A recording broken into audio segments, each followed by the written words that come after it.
தீய சக்தியையும் தீந்து போன சக்தியையும் தூக்கி எறிந்தும் புரியாமல் 2 பேரும் சேர்ந்து கும்மி அடித்தால் இருவரின் கரகாட்டமும் கலகாட்டமும் மேலும் மேலும் அம்பலப்பட்டு அசிங்கப்படப் போவது உறுதி என அதிமுக மற்றும் பாஜக மற்றும் திமுகவிற்கு தாவேகா தரப்புல இருந்து பதிலடி கொடுத்துருக்காங்க. என்ன சொல்லியிருக்காங்கன்னா, இன்னைக்கு தமிழ்நாட்டில் சட்டமன்ற தேர்தல் முடிஞ்ச பிறகு அதிமுக, இபிஎஸ், எஸ்பி வேலுமணி தரப்பு என 2 பிரிவாக பிரிஞ்சிருக்கு. எஸ்பி வேலுமணி தரப்பில் எம்எல்ஏக்கள் 3 பேர் இன்னைக்கு பதவியை ராஜினாமா பண்ணிட்டு தாங்க 3 பேருமே தாவேகாவில் இணைஞ்சிருக்காங்க. இது வாக்களித்த மக்களையும் ஜனநாயகத்துக்கும் எதிரானது எனவும் இது குதிரை பேர அரசு என அதிமுக, திமுக உள்ளிட்ட கட்சிகள் இன்னைக்கு விமர்சனம் பண்ணியிருக்காங்க.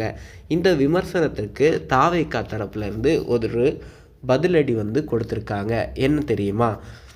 புரட்சி தலைவர் எம்ஜிஆர் அவர்கள் தொடங்கிய கட்சி, புரட்சி தலைவி ஜெயலலிதா அம்மையார் அவர்கள் கட்டி காத்த கட்சி, அடகு வைத்த ஒருவர் இருக்கிறாரனும் தன் சொந்த தொகுதியிலேயே விசில் சின்னத்தை கண்டு வீறிட்டு அலறி தான் வெல்வது கடினம் என்று உணர்ந்து தாவேகா வேட்பாளராக அறிவிக்கப்பட்டவரை பேரம் பேசி ஓரம் கட்டி மறைத்து வைத்த உத்தம புருஷர் ஒருவர் இருக்கிறார் அப்படின்னு சொல்லியிருக்காங்க.